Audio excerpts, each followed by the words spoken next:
नमस्कार मैत्रिणींनो, सोप्या घरगुती रेसिपीमध्ये तुमचे खूप मनापासून स्वागत। आज आपण करणार आहे पारंपरिक पद्धतीने केली जाणारी कणिक गूळ आणि बेसन वापरून केलेली कडाकणी। त्यासाठी हे एक पातेलं मी घेतलेलं आहे, त्यात आता हा पाऊण वाटी गूळ टाकून घेते। हा गूळ आपण आता हा किसून घेतलेला आहे आणि हा गूळ बुडेपर्यंत त्यामध्ये पाणी घालून घ्यायचं आहे। तुमच्या आवडीप्रमाणे गुळाचं प्रमाण वाढवलं तरी चालेल। आता हे पातेलं आपण असंच गॅसवर ठेवूया। बघा आता एकसारखं हलवून ह्यामधला गूळ विरघळेपर्यंत जेवढं आपलं पाणी हे गरम होईल तेवढंच गरम करून घ्यायचं आहे। पाण्याला अजिबात उकळी नाही आणायची। बघा आता ह्यामधला गूळ पूर्ण विरघळलेला आहे। ते पाणी आता असंच आपण कोमट होईपर्यंत बाजूला ठेवून देऊया। आता आपण ही एक परत घेतलेली आहे, त्यामध्ये ही ज्या वाटीनं आपण गूळ मोजला त्या सेम वाटीनं ही एक वाटी कणिक घेतलेली आहे। त्यामध्ये आता हे एक वाटी बेसन टाकायचं आहे।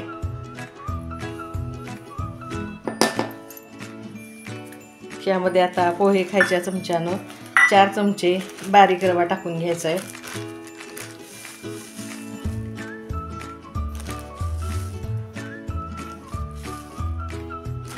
आणि हे 4 त्यात आता टाकूया चवीपुरतं मीठ। गोडाच्या पदार्थाची चव वाढवण्यासाठी मिठाचा वापर जरूर करा। हे टाकूया चमचाभर वेलची पावडर आणि कडाकण्याला आपल्या चांगला कलर येण्यासाठी त्यात आपण आता हा चिमटभर केशर येलो कलर टाकून घ्यायचा आहे। हे आता आपण एकदा चांगलं असं मिक्स करून घेऊया। ज्या पोहे खायच्या चमच्यानं आपण रवा मोजला त्याच चमच्यानं हे 4 चमचे तेल घेणार आहे मी आणि ह्या 4 चमचे तेलाचं कडकडीत मोहन ह्या पिठामध्ये घालायचं आहे। हे 3 आणि हा 4था चमचा। हे आता तेल मी चांगलं कडकडीत गरम करून घेते। बघा आता हे गुळाचं पाणी आपलं थंड होत आलेलं आहे। तेल गरम होईपर्यंत हे आता मी गाळून घेते, म्हणजे ह्या गुळामधली काही कसपट कचरा असतो तो निघून जातो। हे आता कडकडीत तेलाचं मोहन ह्यामध्ये घालून घेऊया।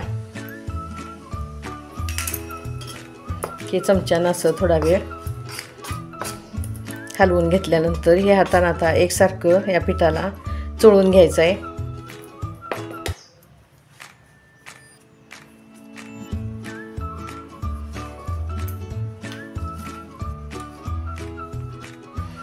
बघा आता हे तेल आपण चांगलं ह्या पिठाला चोळून घेतल्यानंतर हे पुरेसे झाले की नाही हे कसं बघायचं, तर ह्या पिठाचा आपण असा मुटका करून बघा। मुटका वळतोय म्हणजे हे आपलं तेल पुरेसं झालेलं आहे।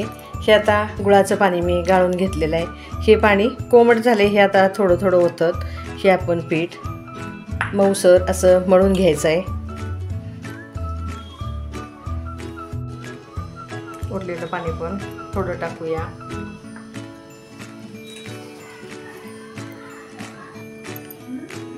बघा आता हे उरलेलं पाणी पण सगळं मी त्यामध्ये ओतून घेते। एवढ्या पाण्यात आपला गोळा हा मळला गेला नाही तर थोडासा तुम्ही पाण्याचा हात घेतला तरी चालेल। आता चांगलं असं एकसारखं मळून घेते।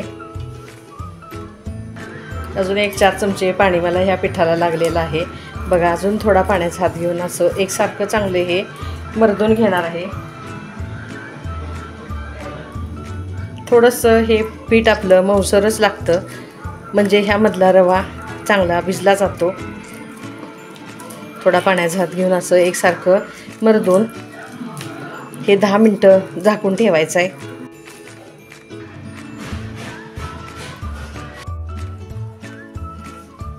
दहा मिनिटातच बघा आपलं हे पीठ कसं छान मऊ झालेलं आहे। ह्याला आता आपण एकदा तेलाचा हात लावून घेऊ, याचा एकसारखं असं मऊ करून घेऊया।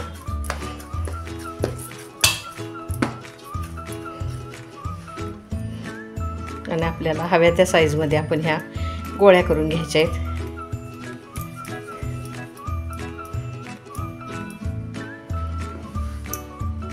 बघा आता अशा सगळ्या गोळ्या करून घेतल्यानंतर ही कडाकणी आपण आता लाटून घेऊया. एक एक गोळी असे आपण हे पिठात बुडवून घेऊया आणि शक्य होईल तेवढं हे कडाकणी आपण पातळ लाटून घ्यायचे आहेत. बघा असं हे इतकं पातळ आपण लाटून घेतलेलं आहे. आता असे करून ही सगळी कडाकणी मी लाटून घेते.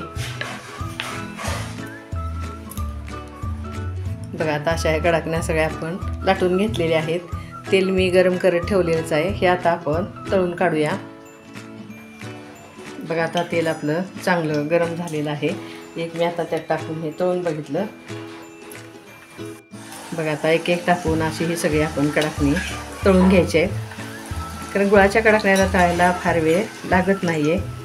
बघा त्याच्या कडा लाल झालेत म्हणजे हे आपलं कडाकणं तळून झालेलं आहे. कारण काढल्यानंतर अजून ह्या कडाकण्याचा कलर बदलतो, म्हणून इतपतच लाल होईपर्यंत हे तळून घ्या.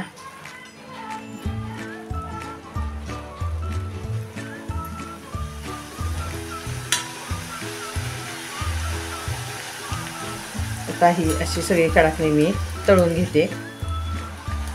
बघा कशी छान पातळ एकसारखी झालेली आहेत. बघा मैत्रिणींनो, दसरा स्पेशल पारंपरिक पद्धतीनं केलेली गुळाची कडाकणी आपली तयार झाली आहे.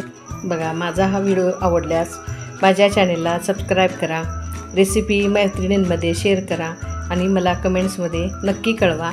पुन्हा पुन्हा भेटणारच आहोत अशाच पारंपरिक रेसिपी घेऊन. धन्यवाद.